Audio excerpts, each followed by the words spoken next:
আসসালামু আলাইকুম। সম্মানিত ভাইরা কেমন আছেন? আশা করি ভালো আছেন। আমি বলছিলাম যার মধ্যে 4টি গুণ রয়েছে ওই ব্যক্তি ইনশাল্লাহ জান্নাতে যাবে। এর মধ্যে একটি হলো ঈমান। আর ঈমান কাকে বলে আমি সংক্ষিপ্তভাবে গত ভিডিওতে আমি বলছি। 2 নম্বর হলো ওয়ামিলুস সলিহাত, যারা নেকামল করেছে। আসলে মূলত ভাই নেকামল শব্দটি আম।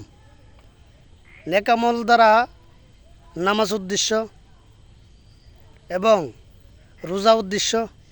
রোজা একটা নেকামল, জাকাতও একটা নেকামল, হজ করাও একটা নেকামল। তাহলে বোঝা গেল, প্রশ্ন অনেকেই করতে পারে যে ভাই, যারা গরিব মানুষ এরা তো, আপনি বলছেন যারা নেকামল করেছে, তো যারা গরিব এরা তো হজ করতে পারতো না, এবং আল্লাহর বিধান জাকাত হজ এগুলো তো পালন করতে পারবে না। এরা তো না কালিমা নামাজ রোজা এগুলো এই 3টি পালন করতে পারবে। আমি বলতেছি ভাই সমস্যা নাই।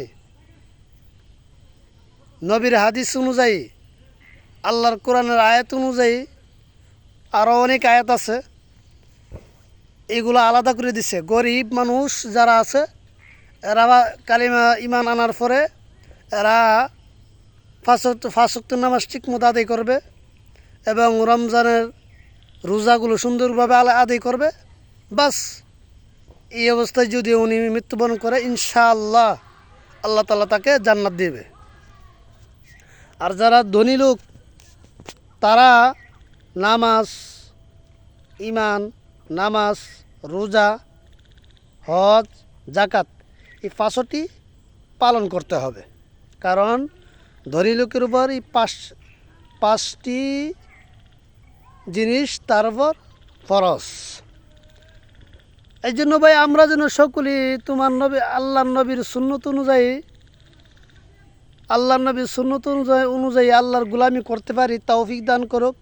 ভিডিওটা ইসলামের জন্য শেয়ার করে দিবেন ভাই আপনারা ভিডিওটা শুনে টান দিয়েন না, শেয়ার করে দিবেন ভাই।